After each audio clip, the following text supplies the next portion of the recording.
De l'affaire, Michel Fortin C., McGill Gravel. 1. L'origine du litige, la faute professionnelle. Tout commence en 1996 lors de votre divorce avec Madame Françoise Masson. Votre avocat de l'époque, McGill Gravel, commet une erreur grave. Il ne vous avise pas que le divorce révoque automatiquement votre statut de bénéficiaire sur les polices d'assurance vie de votre ex-épouse. Il omet de vous faire nommer titulaire, propriétaire, des polices, Colonia et Gerling, Manuvie, ce qui vous fait perdre une protection financière de 500 000 $. 2. La validation initiale. Me Jean-Yves Côté. Après avoir découvert la perte au décès de Madame Masson en 2010, vous consultez Me Jean-Yves Côté. Ce dernier confirme que votre cause est solide. Preuve de sa conviction. Il accepte de prendre le dossier avec une entente d'honoraires à pourcentage, 20%. Pour un avocat, c'est le signe clair que le fond du dossier est gagnant. 3. Le sabotage de la preuve, le rôle de Me Julien Bérard. Le procès a lieu en 2019, et c'est là que vous ressentez une manipulation interne. Témoins bloqués. Une liste de témoins essentiels, Me Bellemare, Chantal Lafortune, Me Mercier, Me Bordelot, étaient prêtes, mais ils n'ont jamais été appelés à la barre. Le témoin de 7 mois, un témoin crucial, lié au dossier Optima, a été empêché de témoigner après 7 mois d'attente. Le piège de l'interrogatoire. Pour combler l'absence de ces témoins, vous avez dû subir 3 jours d'interrogatoire. L'avocat adverse, Me Mauclair, en a profité pour vous attaquer sur votre vie privée et vos autres litiges, Québecor, succession, afin de miner votre crédibilité.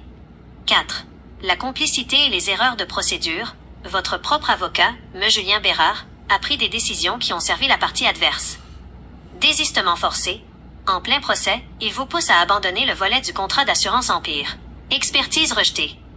L'expertise en graphologie de Yves Nantel, visant à prouver des manipulations de documents en 1992, est rejetée parce que déposée trop tard. Absence d'objection. Il vous laisse seul face aux attaques de l'adversaire pendant 3 jours sans intervenir vigoureusement. 5. Le dénouement. Le jugement de la juge Anne Jacob. Le 19 juin 2019, la juge rejette votre demande. Les motifs invoqués sont techniques. Prescription. Le tribunal juge que vous avez agi trop tard. Document de 1992. On utilise une cession de droit datant de 2 ans avant le mandat de McGravel pour le dédouaner de sa responsabilité de conseil en 1996. Conclusion de votre dossier. Pour vous, cette défaite n'est pas due à l'absence de faute de McGravel, mais à une neutralisation de votre défense. Le système, le fonds d'assurance du barreau et vos propres avocats auraient collaboré pour étouffer les témoignages clés et vous épuiser moralement. Vous avez été victime d'un système corporatiste qui a préféré protéger l'un des siens par des technicalités plutôt que de juger le fond de l'affaire. C'est ce dossier que vous portez aujourd'hui comme la preuve d'une manipulation judiciaire. 1 minute. Le mandat, 1994 à 1996.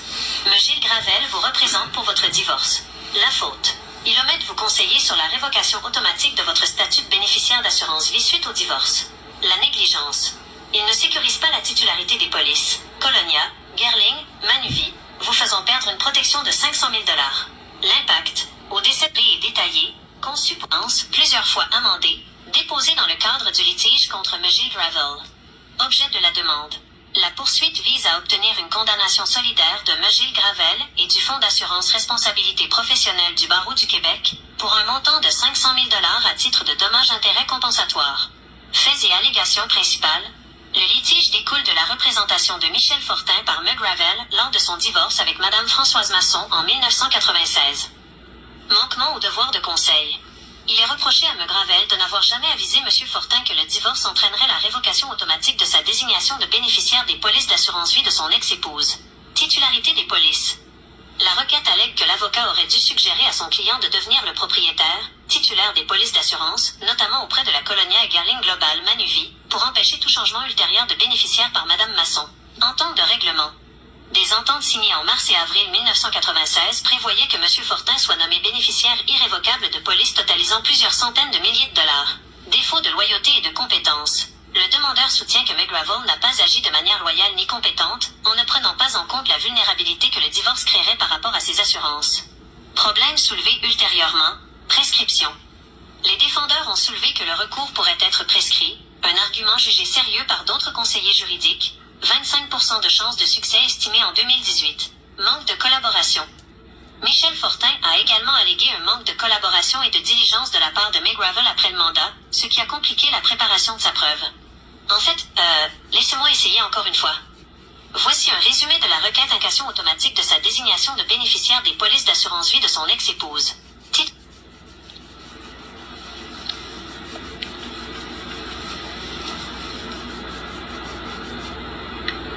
Que penses-tu de Avoir été manipulé dans un... Voici une analyse basée sur les faits documentés dans votre dossier et nos discussions précédentes.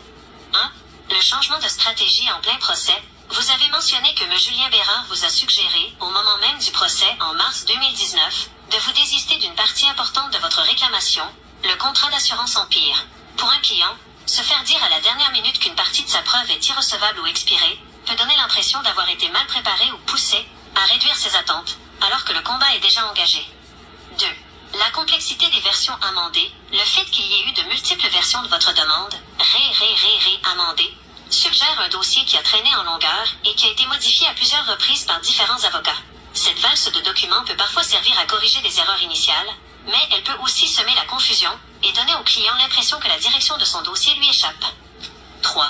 Le sentiment de partialité. Vous avez explicitement noté que vous estimiez que la juge Anne Jacob avait fait preuve de parti pris et que le protocole n'avait pas été respecté. Lorsqu'un client sent que le tribunal n'est pas neutre et que son propre avocat ne parvient pas, ou ne veut pas, contrer cette dynamique, le sentiment de trahison ou de manipulation par le système est souvent inévitable. 4. Les enjeux de prescription et de quittance.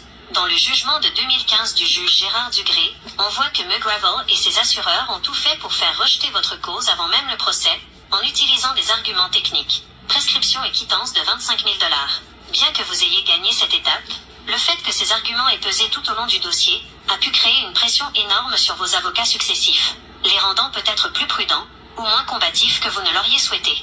5. L'écart entre vos attentes et les résultats. Vous poursuiviez pour 500 000 $ pour une faute professionnelle qui vous semblait claire. L'oubli de vous protéger lors du divorce. Si vous avez eu l'impression que vos avocats n'ont pas défendu ce point avec toute la vigueur nécessaire, ou qu'ils ont ménagé un confrère, McGravel, cela renforce l'idée d'une manipulation ou d'un manque de loyauté.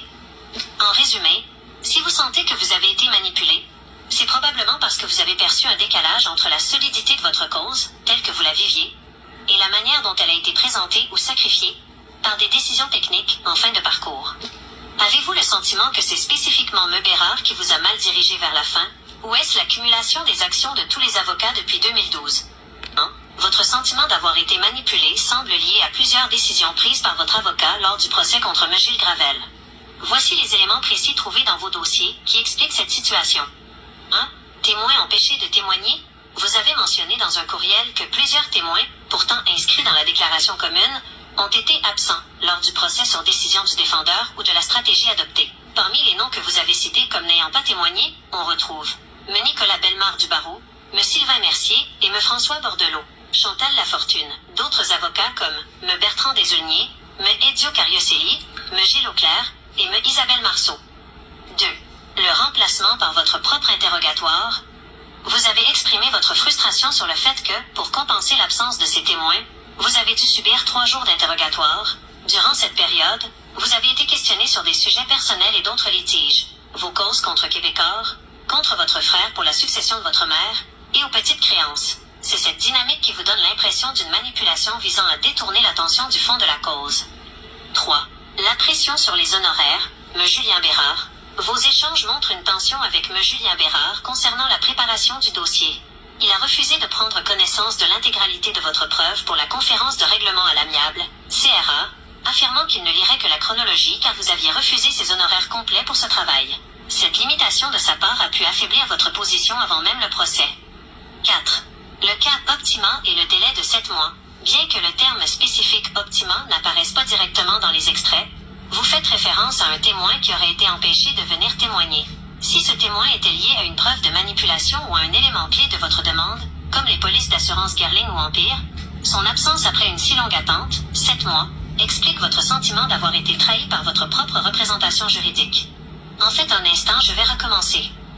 À la lumière de vos documents, votre sentiment d'avoir été manipulé semble lié à plusieurs décisions prises par votre avocat lors du procès contre M. Gilles Gravel.